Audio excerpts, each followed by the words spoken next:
전투는 없었다. 그런데 사람들은 사라졌다. 몽골 정복전쟁의 판결 없는 기록, 판결 없는 전쟁의 계시. 10만이 움직였고 100만의 법이 무너졌다. 금나라의 기록에는 전쟁이 시작되었다라는 문장이 없다. 대신 남아있는 것은 어느 날부터 법이 더 이상 작동하지 않았다는 증언뿐이다. 찰리디 21년 몽골 제국의 군대는 국경을 넘었다. 숫자는 약 10만. 금나라가 보유한 정규군과 예비군을 합치면 명부상 병력은 100만에 가까웠다. 그러나 이 전쟁은 처음부터 병력의 충돌이 아니라 체제의 붕괴였다. 금나라는 이미 내부에서 무너지고 있었다. 지방 장수들은 중앙의 명령을 기다리지 않았다. 조정은 방어하라는 명령만 반복했을 뿐 어디를 지킬지 무엇을 포기할지에 대한 판결을 내리지 못했다. 몽골군은 성을 향해 돌진하지 않았다. 그들은 먼저 길을 끊고 곡식을 불태우고 명령체계를 찢었다. 하루 이틀의 약탈이 아니라 이곳에는 더 이상 법이 없다는 사실을 반복해서 증명하는 방식이었다. 금나라의 법은 문서 위에만 존재했다. 현장에서는 누구도 책임을 지지 않았다. 패배한 장수는 처벌되지 않았고 도망친 관리도 기소되지 않았다. 판결이 없는 국가는 이미 국가가 아니었다. 몽골의 기병이 처음 성 아래에 도착했을 때 성문 위의 지휘관은 싸울지 항복할지 결정하지 못했다. 중앙에서 지시가 내려오지 않았기 때문이다. 그 사이 병사들은 흩어졌고 성 안의 민간인은 스스로를 보호할 법적 주체가 아니었다. 이 전쟁에서 가장 먼저 죽은 것은 사람이 아니라 법이었다. 몽골군은 협상을 제안했다. 저항하지 않으면 살려주겠다. 그러나 금나라에는 이를 보증할 수 있는 제도가 없었다. 항복해도 보호받을 수 없고 저항해도 지원받을 수 없었다. 이 순간부터 전쟁은 숫자의 문제가 아니었다. 100만의 병력이 존재했지만 그들을 하나로 묶는 책임과 판결의 중심은 사라져 있었다. 몽골군은 이 공백을 정확히 파고들었다. 그들은 빠르게 움직였고 한번 점령한 지역을 오래 지배하지 않았다. 대신 공포와 불신을 남기고 떠났다. 금나라의 지방 도시는 스스로를 재판에 세울 수 없었다. 싸우면 멸망, 항복해도 멸망. 어떤 선택도 합법적인 결과를 보장하지 않았다. 이 전쟁은 선언되지 않았고 선포되지 않았으며 누구도 책임지지 않았다. 그래서 이 정복전쟁은 단순한 군사 충돌이 아니라 판결이 실종된 국가가 어떻게 해체되는가에 대한 기록으로 남았다. 그리고 아직 진짜 신문은 시작되지 않았다. 숫자가 무너진 날 왜 100만은 싸우지 못했는가? 금나라의 군사장부에는 분명히 적혀 있었다. 정규군, 지방군, 예비병력까지 합산하면 전시 동원 가능 병력은 100만에 달했다. 그러나 몽골군이 국경을 넘어온 그해 이 숫자는 단 한 번도 전장에서 모습을 드러내지 않았다. 문제는 병력이 없었던 것이 아니라 병력이 하나의 판단으로 움직이지 못했다는 점이었다. 금나라의 군대는 하나의 군이 아니었다. 지방마다 서로 다른 지휘체계, 서로 다른 이해관계, 그리고 서로 다른 책임 회피 구조를 갖고 있었다. 중앙조정은 대규모 회전을 명령하지 않았다. 왜냐하면 대규모 회전에서 패배할 경우 누가 책임을 질 것인지 정해져 있지 않았기 때문이다. 패배는 곧 숙청으로 이어질 수 있었다. 그래서 장수들은 싸우지 않는 쪽을 선택했다. 지키는 척했고 후퇴를 방어로 보고했고 패배를 전술적 이동이라 기록했다. 몽골군은 이 점을 정확히 이용했다. 그들은 금나라의 병력을 한 번에 상대하지 않았다. 항상 부분만 공격했다. 하나의 성, 하나의 군영, 하나의 보급로. 10만의 병력은 분산된 100만을 차례로 신문하듯 해체했다. 금나라의 군사 시스템은 싸우지 않는 것이 가장 안전한 선택이 되는 구조였다. 싸워서 이겨도 공은 상부로 돌아갔고 싸워서 지면 모든 책임은 현장에 남았다. 그래서 병사들은 움직이지 않았다. 명령이 와도 그 명령이 법적으로 자신을 보호해 줄지 확신할 수 없었기 때문이다. 어떤 성은 5만의 수비병을 보유하고 있었지만 실제 전투에 나선 병력은 1만도 되지 않았다. 나머지는 탈영하지 않았고 도망치지도 않았다. 그들은 단지 전투에 참여하지 않았다. 이것은 겁쟁이의 문제가 아니었다.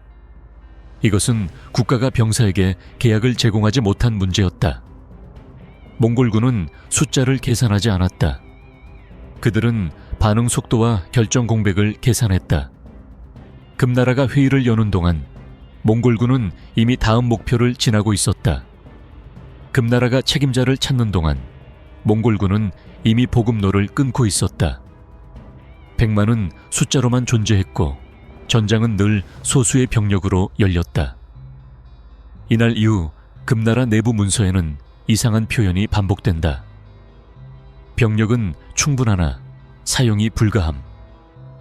이는 군사 보고서가 아니라 사망 진단서에 가까웠다. 몽골군은 싸우지 않는 병력을 적으로 간주하지 않았다. 그들은 그 병력을 무시했다. 무시당한 군대는 이미 군대가 아니었다. 이 전쟁에서 결정적인 패배는 단 한 번의 대회전에서 오지 않았다. 아무도 결정을 내리지 않았던 날들이 쌓여 숫자를 무너뜨렸다. 그리고 그날 100만은 패배했다. 아직 전투는 계속되고 있었지만 국가는 이미 패소 상태였다. 항복이라는 이름의 사형 선고, 싸우지 않았는데 사람들이 사라졌다. 금나라의 도시들은 싸우지 않았다. 적어도 기록상으로는 그랬다. 몽골 기병이 성 아래에 도착했을 때 많은 도시는 첫 화살이 날아오기 전 이미 백기를 올렸다. 공성전은 없었고 대규모 전투도 없었으며 피로 물든 성벽 역시 남아있지 않았다. 그러나 그 이후 도시에서 사람들이 사라지기 시작했다. 금나라의 법률 체계에는 항복 이후에 보호라는 개념이 존재하지 않았다. 항복은 패배의 선언이었을 뿐 생존을 보장하는 계약이 아니었다. 성문이 열리자 수비병은 무기를 내려놓았다. 관리는 집결 명령을 받았다. 민간인은 집안에 머물라는 통보를 받았다. 그날 이후 기록은 끊긴다. 몽골군은 공개 처형을 하지 않았다. 대량 학살도 기록에 남지 않았다. 대신 사람들이 하나씩 사라졌다. 누군가는 노동을 이유로 끌려갔고 누군가는 신원 확인을 이유로 호출되었으며 누군가는 다시 돌아오지 않았다. 지방 기록에는 그 과정이 이렇게 적혀 있다. 이동, 재배치, 확인 불가. 이것은 은폐가 아니었다. 책임 주체가 사라진 결과였다. 금나라의 중앙은 이미 철수한 상태였고 지방 관리는 권한을 잃었으며 군대는 해산된 뒤였다. 누가 이들을 데려갔는지, 어디로 보냈는지, 살아있는지 죽었는지에 대해 질문할 수 있는 기관은 존재하지 않았다. 몽골군은 법을 어기지 않았다. 왜냐하면 그들이 도착했을 때 그곳에는 더 이상 법이 존재하지 않았기 때문이다. 어떤 도시는 건물도 성벽도 남아 있었다. 그러나 인구는 절반 이하로 줄어 있었다. 아이들의 이름이 족보에서 사라졌고 가문의 계보가 중간에서 끊겼다. 집은 있었지만 사람은 없었다. 이후 금나라 관리들이 복귀했을 때 그들은 조사를 하지 않았다. 대신 보고서에 이렇게 적었다. 인구 감소, 원인 미상. 이 문장은 사실상 국가의 면책 선언이었다. 싸우지 않았기 때문에 살 것이라 믿었던 사람들, 항복했기 때문에 보호받을 것이라 생각했던 사람들. 그 믿음은 법이 존재하지 않는 순간부터 아무 의미가 없었다. 이 전쟁에서 항복은 선택지가 아니었다. 그것은 단지 처형 방식이 달랐을 뿐인 판결이었다. 그리고 이 사실은 아직 공식적으로 재판에 회부되지 않았다. 몽골은 이겼지만 지배하지 않았다. 정복 이후에 남겨진 공백 금나라는 패배했다. 그러나 몽골은 곧바로 통치하지 않았다. 이 전쟁의 핵심은 여기서부터 드러난다. 몽골군은 도시를 점령했지만 행정을 접수하지 않았고 사법을 대체하지도 않았다. 그들이 남긴 것은 깃발이 아니라 공백이었다. 성은 함락되었고 군대는 해산되었으며 기존 관리들은 도주하거나 처형되었다. 그러나 그 자리를 대신할 행정조직은 파견되지 않았다. 몽골 제국은 빠른 정복을 택했다.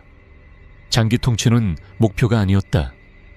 그래서 그들은 도시를 관리할 사람을 세우기보다 다음 목표로 이동하는 것을 우선했다. 이 선택은 군사적으로는 성공이었다. 하지만 법적으로는 치명적인 문제를 남겼다. 누가 세금을 거두는가? 누가 범죄를 처벌하는가? 누가 분쟁을 중재하는가? 이 질문들에 답할 권력이 어디에도 존재하지 않았다. 금나라의 법은 이미 붕괴되었고 몽골의 법은 아직 도착하지 않았다. 그 사이에 남겨진 것은 무법이 아니라 무주, 우주였다. 도시의 치안은 민병대에 맡겨졌다. 민병대는 법을 집행하지 않았다. 그들은 단지 자신들의 구역을 지킬 뿐이었다. 부유한 집은 살아남았고 고립된 가문은 사라졌다. 분쟁은 폭력으로 해결되었고 판결은 힘의 크기로 결정되었다. 이 시기 기록에는 특이한 현상이 반복된다. 전투는 없었으나 사망자는 증가. 이것은 전쟁의 결과가 아니었다. 통치 부재의 결과였다. 몽골군은 이를 문제로 인식하지 않았다. 그들에게 중요한 것은 저항이 재개되지 않는 것이었기 때문이다. 질서가 있든 없든 도시가 기능하든 붕괴하든 그것은 정복 이후의 관심사가 아니었다. 그러나 사람들은 그 공백 속에서 매일 판단을 강요받았다. 신고할 곳이 없는 범죄, 보상받을 수 없는 피해, 책임자를 찾을 수 없는 죽음. 이 시점에서 전쟁은 끝났지만 재판은 시작되지 않았다. 누가 가해자인가? 누가 피해자인가? 누가 책임을 져야 하는가? 어느 쪽도 답을 내리지 않았다. 몽골은 승리했지만 그 승리는 통치로 이어지지 않았다. 금나라는 패배했지만 그 패배는 정리되지 않았다. 그래서 이 땅에는 승자도 패자도 아닌 판결받지 못한 사람들만 남았다. 그리고 마지막 질문이 남는다. 이 모든 결과에 대해 과연 역사는 누구에게 책임을 물을 것인가? 역사가 내린 최종 판결, 10만과 100만, 그 누구도 무죄는 아니었다. 이 전쟁에는 공식적인 종전선언이 없었다. 승리의 연설도 패배의 사과도 남아있지 않다. 기록에 남은 것은 무너진 도시와 줄어든 인구, 그리고 책임을 회피한 문장들 뿐이었다. 금나라는 패배했다. 그러나 그 패배는 전장에서만 이루어진 것이 아니었다. 그 이전에 이미 국가로서의 기능을 상실하고 있었다. 병력은 존재했지만 판단은 존재하지 않았다. 법은 기록 속에만 있었고 현장에는 도달하지 못했다. 이것이 100만이 패배한 이유였다. 몽골 제국은 승리했다. 그러나 그 승리는 질서를 세우는데 사용되지 않았다. 정복은 있었지만 책임 있는 통치는 뒤따르지 않았다. 몽골군은 법을 무너뜨렸고 그 위에 새로운 법을 즉시 세우지 않았다. 그 결과는 대규모 학살이 아니라 대규모 공백이었다. 그 공백 속에서 사람들은 법 없이 살아야 했다. 보호받지 못했고 구제받지 못했으며 기록조차 남지 못했다. 이 전쟁의 피해자는 전사한 병사들만이 아니었다. 싸우지 않았던 사람들, 항복했던 사람들, 이름이 기록에서 사라진 이들이 가장 큰 대가를 치렀다. 그렇다면 이 전쟁의 책임은 누구에게 있는가? 금나라의 조정은 판단을 미뤘고 결정을 회피했으며 법을 현장으로 보내지 않았다. 몽골 제국은 공포를 이용했고 질서의 공백을 방치했으며 그 결과에 대해 설명하지 않았다. 역사는 여기서 어느 한쪽만을 단죄하지 않는다. 판결은 이렇게 내려진다. 금나라는 국가로서 국민을 보호할 의무를 다하지 않았다. 몽골은 정복자로서 질서를 수립할 책임을 방기했다. 10만은 무력이었고 100만은 숫자였다. 그러나 그 사이에 있어야 할 법과 책임은 어디에도 없었다. 그래서 이 전쟁은 승자 없는 전쟁으로 기록된다. 도시는 다시 세워졌고 왕조는 교체되었으며 지도는 바뀌었다. 그러나 사라진 사람들의 이름은 끝내 돌아오지 않았다. 역사는 마지막으로 이렇게 묻는다. 힘이 이겼는가? 아니면 법이 졌는가? 이 질문에 대한 대답은 전쟁이 끝난 뒤 수백 년이 지나서야 명확해졌다. 법이 없을 때 누가 이겨도 패배는 남는다. 이것이 10만 vs 100만, 몽골 제국의 금나라 정복전쟁에 대해 역사가 내린 최종 판결이다.